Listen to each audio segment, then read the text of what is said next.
Hey, everybody, this is So Many Sequels, your book club for movies. I'm Josh. I'm Garrett. And I'm David. And this is Golden Oldies Month.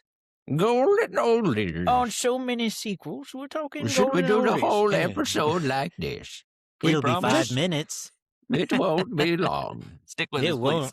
please. It wouldn't be long. No, it will be very long, but we will have only said 5 words. Oh, that's probably true. That is probably true. Yep. Welcome to Golden Oldies Month here on the show.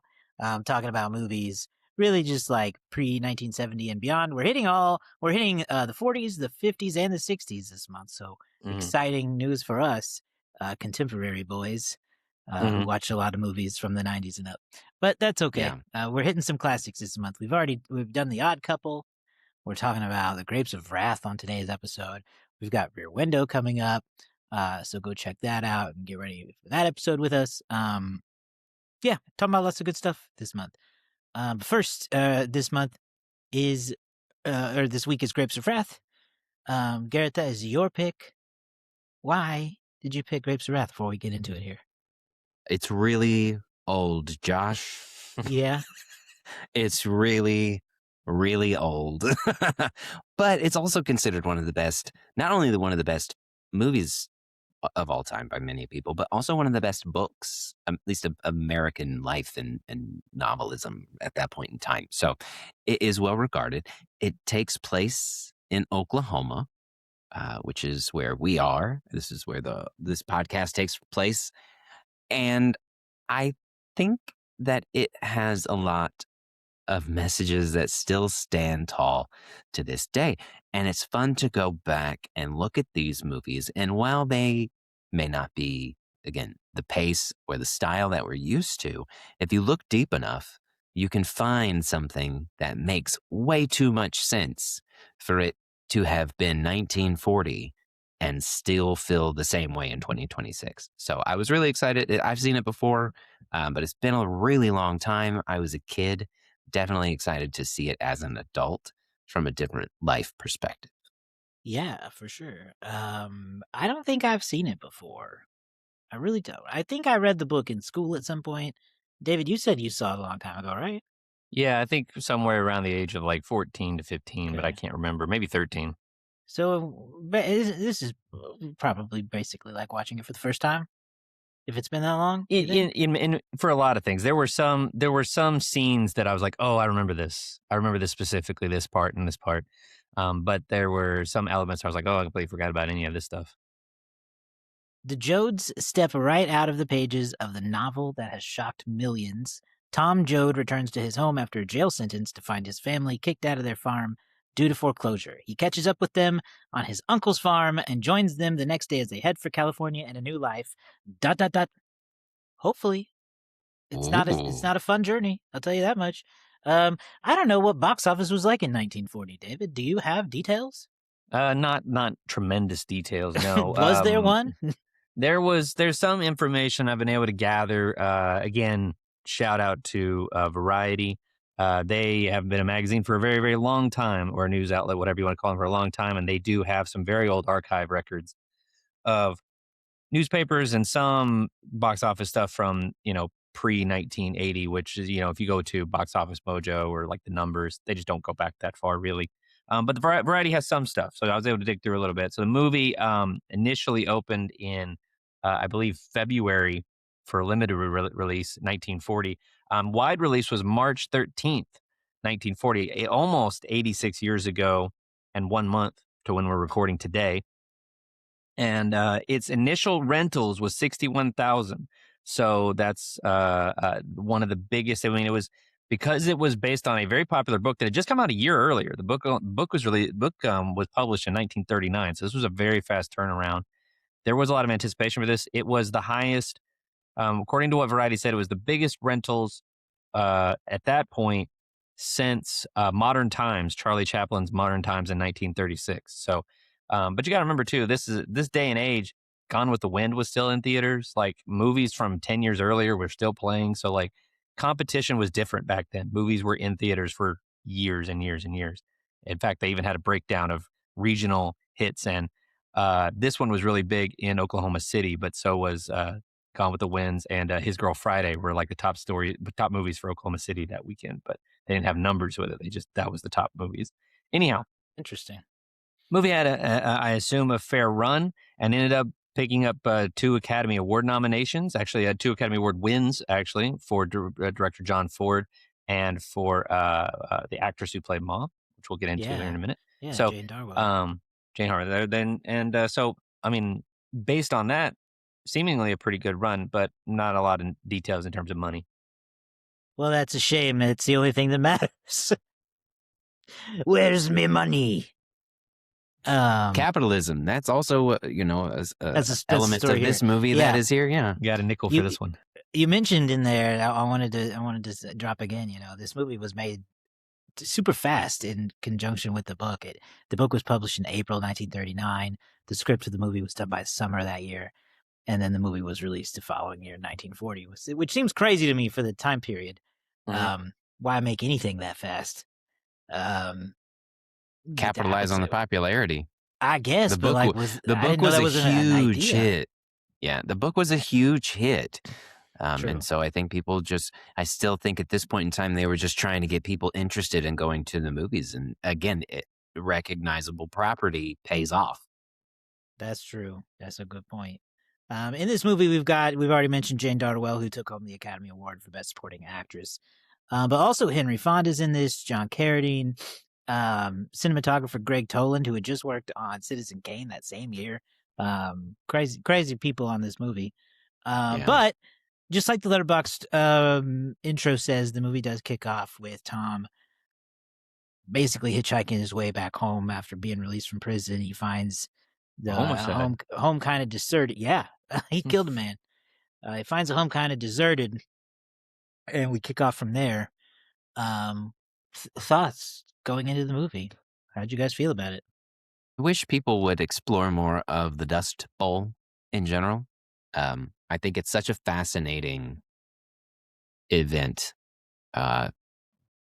occurrence. I don't really know. It's a combination of nature and man, and it's a thing that I don't feel like is explored deeply enough at how crazy and tragic it was and how many people it impacted. And I still don't, I think that this movie did a good job of portraying that for the time and the style that they made. But again, you look at it from how it could be made now, and man, exploring that in addition with the Great Depression that's going on on top of this mega event, I think really highlights some of the issues that just don't have enough context in this kind of movie. I think so many people are living it, and that's why they're turning it around so quickly. They're living it. But if you don't really know the political climate and everything like that, it might be difficult to connect some of the dots. In this watching was my kind of initial thought. Yeah, and the film starts off, and it's funny to think that it was a contemporary film for the time. Like, it was like the events that they're displaying are events that were currently going on. And it feels like such a history to us. I remember in school we would learn about the Dust Bowl, the impact that it had on Oklahoma, on Arkansas, Missouri, Kansas, Texas, that this whole region, and how it amplified the ongoing impact of the Great Depression, of the stock market crash.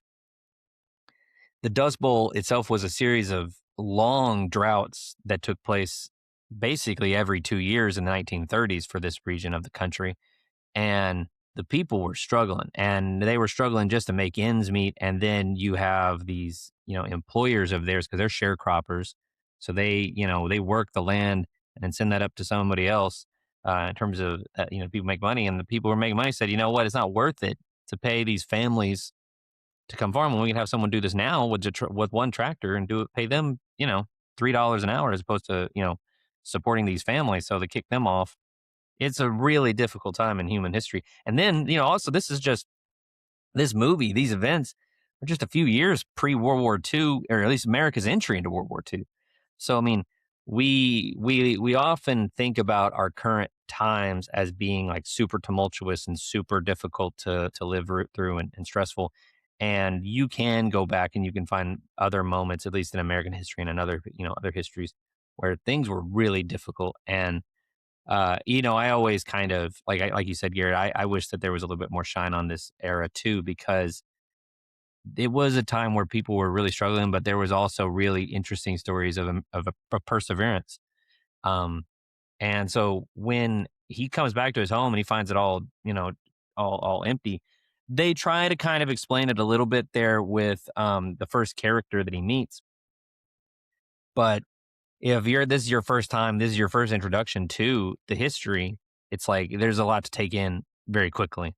But yeah, I mean, I pretty quickly though found myself interested and connected with these characters faster than I thought I would. Whether it's Tom or Casey, the former preacher Casey, like they have a folksiness to them. Obviously, I was imitating the way that they talked for a little while, but it was, you know, uh, Pastor Casey. He says that he used to be pastor, but he lost the call, and it was really interesting to kind of see the dynamics and the stress that this time had put on people.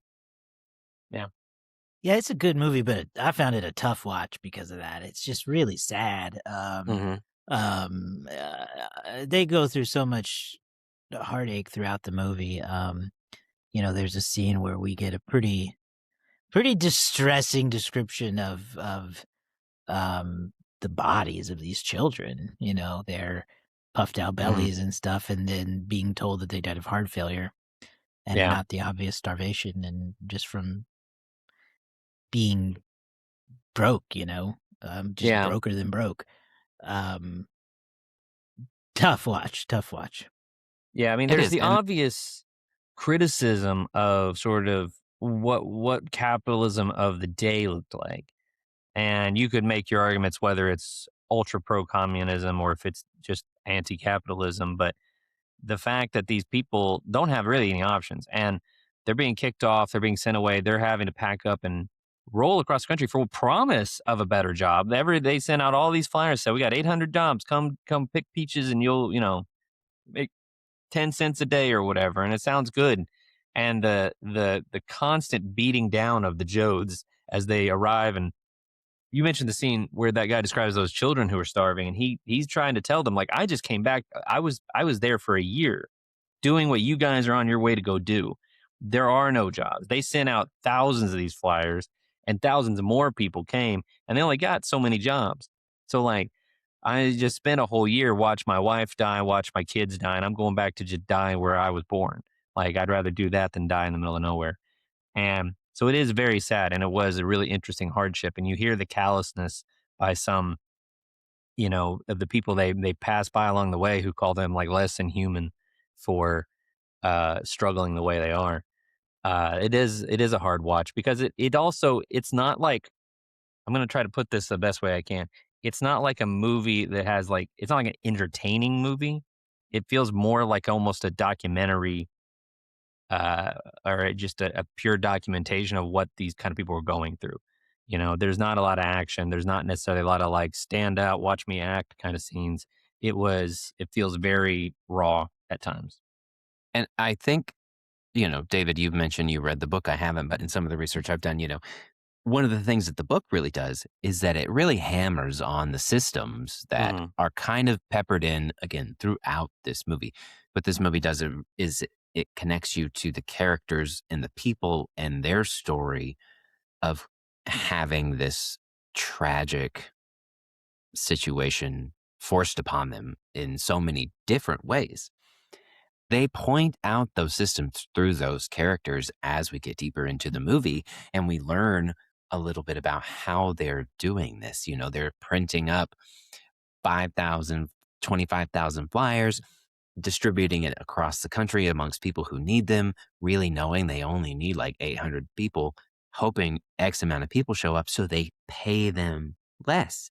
And again, these are the things that you look at this movie, and while again it's a movie of the times and made for the times in situations for the time, but you see how things are cyclical if you look at the systems.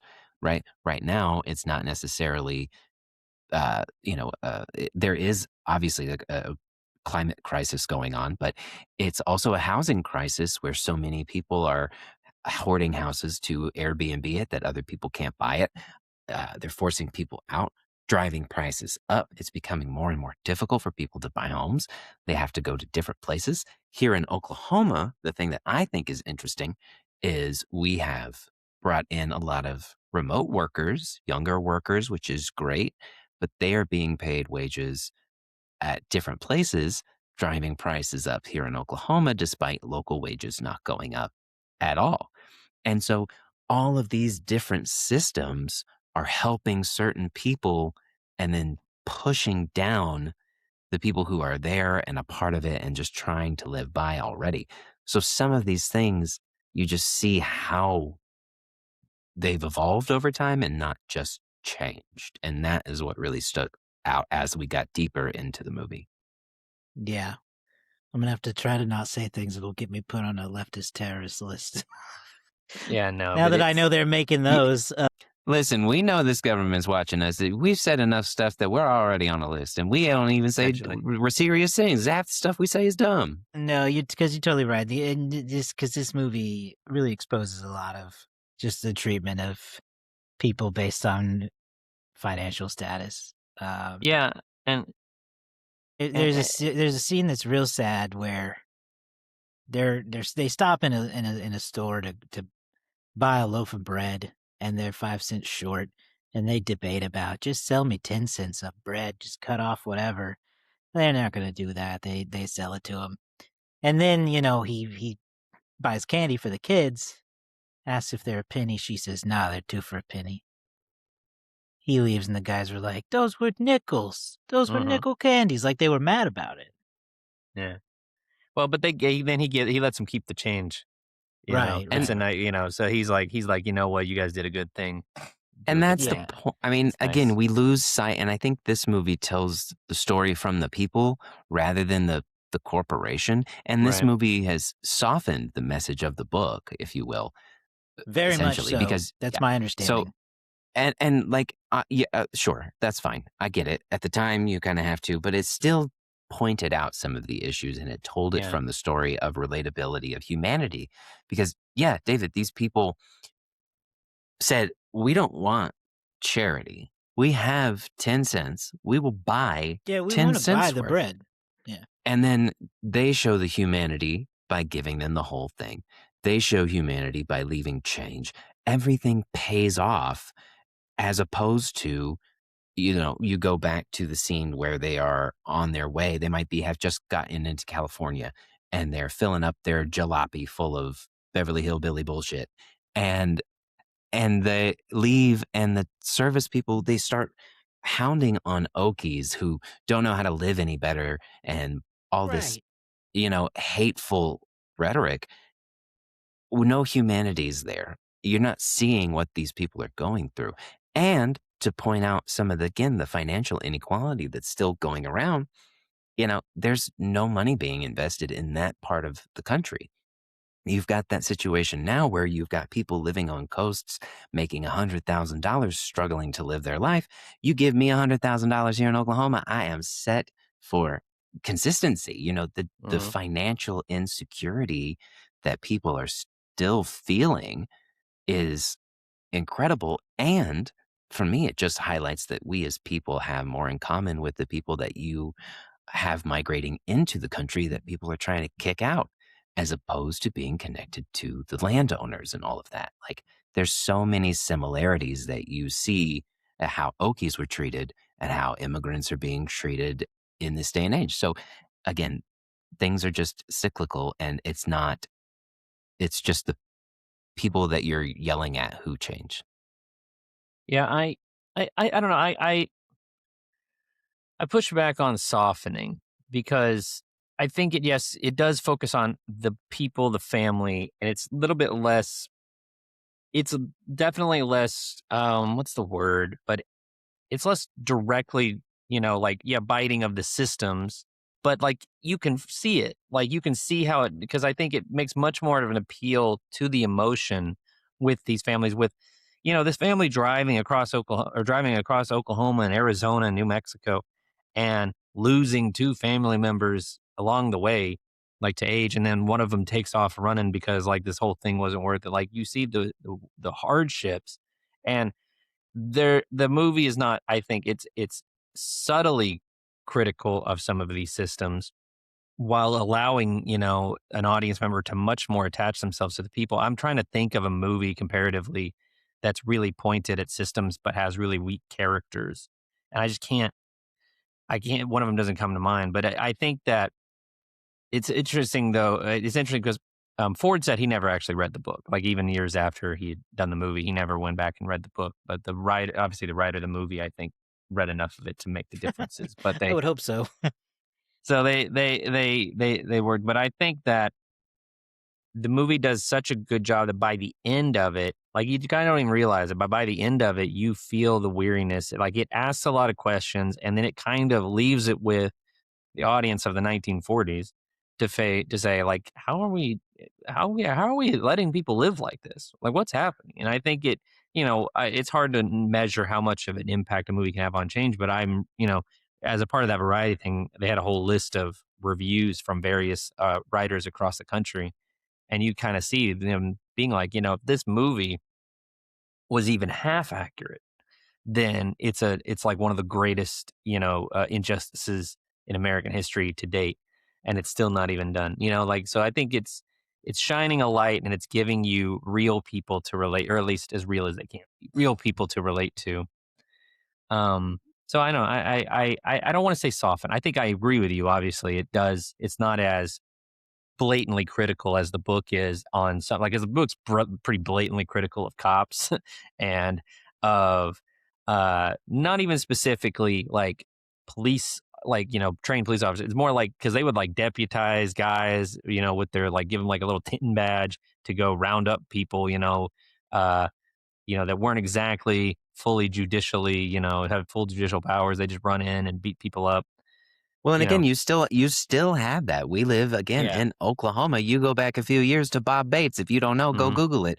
That is yeah a situation that is no different than what you're talking about. And that right. was in 2020. That was 2019, No, something like it that. was probably It like wasn't that 2014, long ago 2015, somewhere that we around there. had some Yeah. geriatric man walking. Well, Listen, I'm gonna get you sued, could so I make need to be arguments careful. for extrajudicial cops around in various forms, but But then you also had that scene where they're there. Preacher was like explaining where he, the woman who was shot and killed in the camp.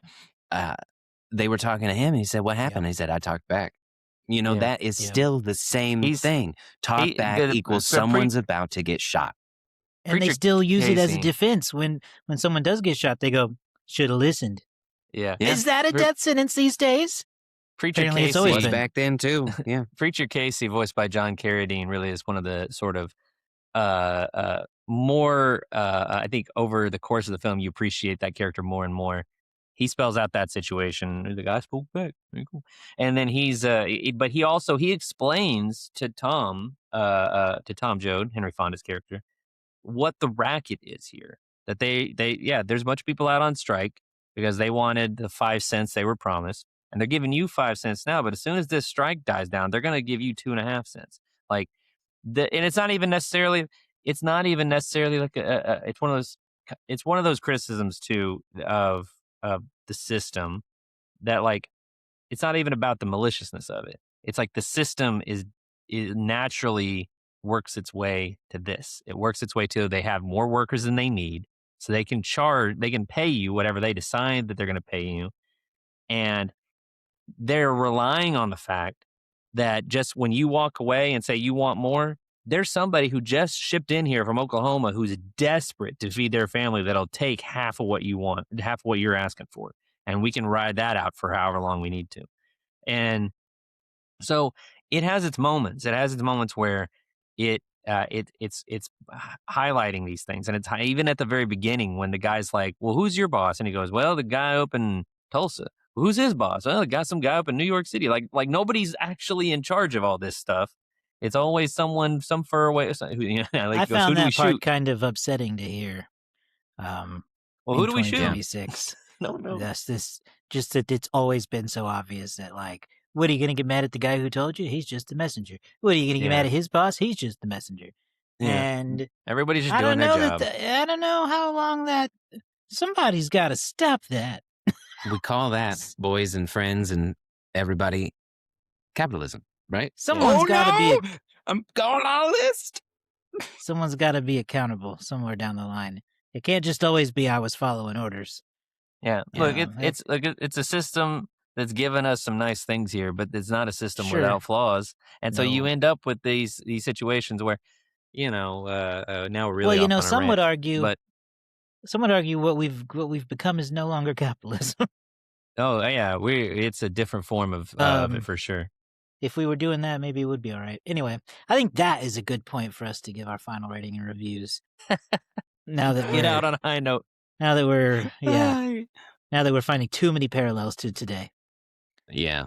And I Well, think that's where I'm going to land is I think that this movie is, it's tough for us modern guys and people from this era of movies to understand the pacing and the shots and the way It's they black and white. that part I got no problem with. No, I don't. But Either. I only have one issue. You with the can black only and see white. some colors anyway. I know. So it's for me, it's like, whatever. They just turned the shadows down. It's fine. But because it showcases so many issues that it continues to happen now, so many years later, I'm going to give it a 4 stars just because there were some things that I didn't like as much. And that's just a personal thing. It's not a hate on the movie. It's more about me and I accept this, but incredible. Oklahoma, love the connection there. Do want people to explore more of the Dust Bowl era, but you've got some great actors, some live shots that are scenery based, and it's just, for that kind of a movie in that era, it's really, really incredible. Yeah, I think I'm also going to match that 4 because I think what makes this movie excel is its strong source material more so than the film itself. Not a huge knock on it, but 4 feels good. Yeah. Garrett, you kind of danced around the aspect of saying this, and I said this about The Odd Couple, but I would actually welcome a remake of this. Steven Spielberg said he wanted to do a remake back in 2013, and I would welcome it. I think it's been 86 years at this point. Bring it on. I don't think you can really damage this, and you can't really damage the book itself. So, if you get a great director like a Spielberg or somebody like that, I think you could do a lot of interesting stuff with a new version of this. And these are the kind of movies that I think are worthy of considering remakes. If you're still having conversations about them, there's no reason that this can't be modernized into something that still shows the essence, still is relatable to the source material, but you can bring it to modern times and some of these things that we've connected it to into real life now. And kind of like you did with that quick turnaround from 1939 to 1940, there's no reason that you couldn't take that, look at how it connects now, and then turn it into something that is real life for 2026. So, but to finish that, I'm actually gonna give it a 4.5 because I do think very relatable still, very good, and even though it took me a little bit of time to get through it, with some pauses, I actually really enjoyed it. And you know what's funny? We've watched 3 films from the 1940s now, and all 3 of them we've said the same thing. Why is this still relatable? It was the other ones are Miracle on 34th Street and and It's a Wonderful Life, and we were still like, oh, Well, yeah. it was an era of there was we're already on the list. It was a progressive era of politics in America, FDR and the New Deal and all this stuff. So this was kind of floating around in the aftermath of the Great Depression, mixed with the Dust Bowl, yada yada yada. Leading up to World War II and all that. Leading up to World Also War II. think that it's important to call out that part of, we're talking about the golden oldies. This is the old Hollywood, right? And I think that one of the things that they put status on, they weren't releasing movies every week, right? They were releasing movies that they could make and afford and that they put time into. And so this book was so popular that they had to put some thought into it. And so they took it seriously. The storytelling is connectable. That's because it looks at the world around it. And a lot of movies that we do now are and that's the downside of the blockbuster era, is it's not necessarily, we have a lot of indie movies that are out there making really strong storytelling stuff like this, but they don't get the play in theaters because they're not big draws. They're not blockbusters. They're in theaters for maybe a week and a half, depending on how long the blockbuster release schedule is. So we don't have that same kind of emphasis on storytelling. With it being a remake, though, this is the kind of movie that has it's a well-known enough title. This might actually do well these days, because people are like, I've heard of the Grapes of Wrath, and they got a bunch of high school teachers that are like, oh, take my students to go see Grapes of Wrath. The only thing I gotta say about a remake of this is if you, whoever's out there listening, if you remake the Grapes of Wrath and you don't film it in Oklahoma, I will find you. Yeah. Because no, if I find out this was filmed in Georgia, in Toronto, no. I do believe David said some of it was shot in Oklahoma. Some of it was shot in Oklahoma, some was shot in California, obviously. I'm willing to forgive the 1940 edition. Oklahoma, wasn't trying back then.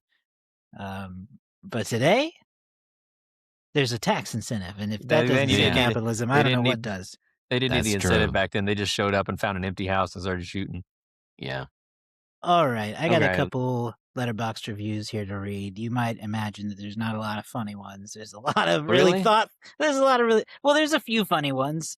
The one I didn't want to read, but I will because it has 69 likes, is she grape on my wrath till I Joad. That's terrible. Come on, yo. And then from there we go 4.5 stars. There will hardly be a better film about the power of family. Perhaps this is John Ford's most personal film ever. Mm-hmm. And then finally 3.5. There were no grapes and no wrath, but there was communism. Okay. A lot of really thoughtful reviews, though, so I'll go check them out on Letterboxd. I'm sure. I will also reading them all, though.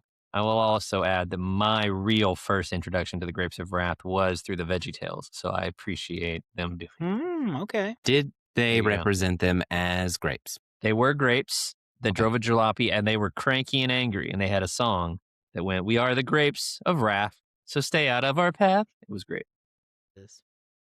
All right, who's going first? Is it me?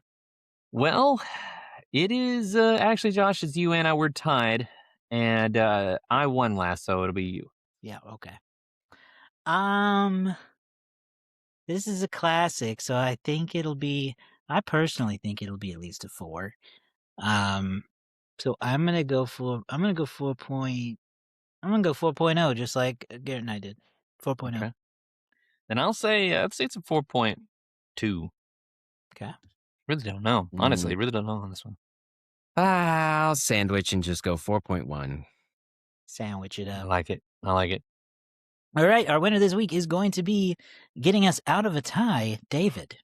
Yeah. All right. Tie for last is over. It is a 4.2 exactly. So there we go. As expected. That makes the score. Garrett 6, me 5, Josh 3. Okay. Well, don't worry. Anything can change next week when we review. It's early in the season, Josh. That's true. That's true. Really happy. This is our first John Ford film, and next week will be our first Alfred Hitchcock film as a podcast series. So really excited. Wow, we got to do better, boys. Yeah, well, we're working on it. Hey, that's the point of the theme. One movie at a time. One movie, one theme at a time. But that's right. We'll be talking about Rear Window next, Alfred Hitchcock's classic suspense thriller, I think. So go check that out wherever it may be available if you'd like to watch that with us.